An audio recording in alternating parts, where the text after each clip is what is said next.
What's up? What's good? What's poppin'? What's crackin'? Percolate? What's really good in the hood? It's your man Theo Butler, and what are we talking about now? First of all, if you're new to the channel, go ahead and click that like, subscribe button. Definitely hit the subscribe button.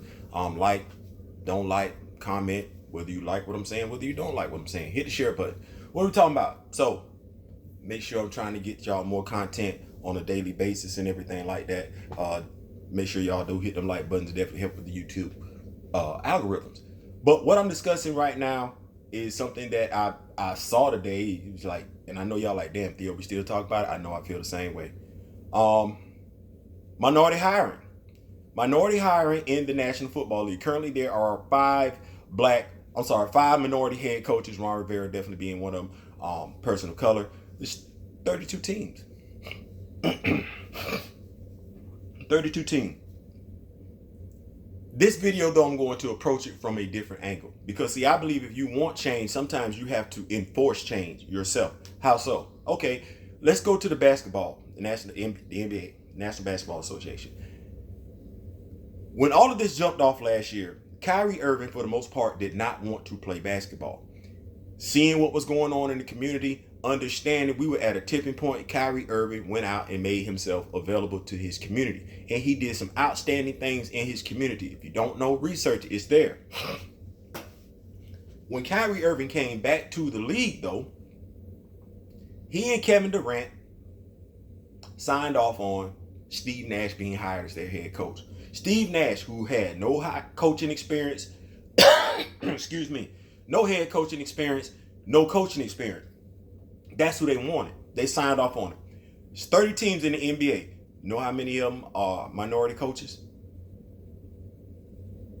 I'm saying this because Max Kellerman and Stephen A. Smith are saying that black players, because Mike Tomlin just spoke out about the lack of minority coaches, head coaches in the National Football League. Mike Tomlin, who has been a head coach for 20-something years.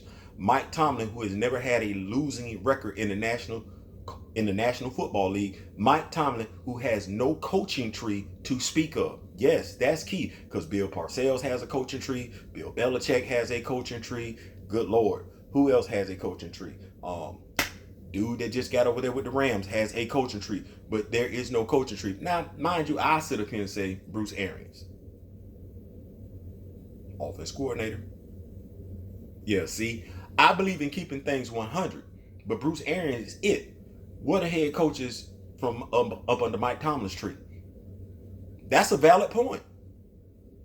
That is a very valid point. No less valid than the other point that Stephen A. Smith made when he said the players in the National Football League need to be speaking out about the lack of coaches, minority coaches, in the National Football League. But see, me as a man, forget African American, forget black. Me as a man, I'm past asking you for something that's mine in the first place.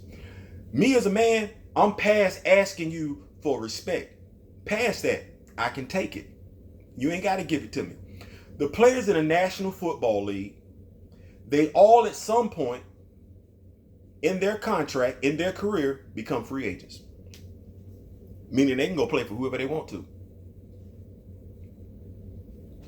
If Gerald Theophilus Butler is in the National Football League and Gerald Theophilus Butler approaches free agency,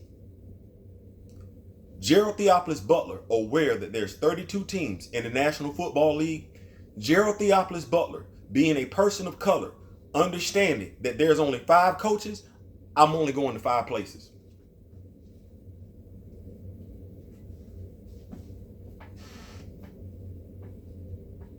I'm only going to 5 places. With Theo, that's not right. Didn't say it was. But see, sometimes you have to make something right.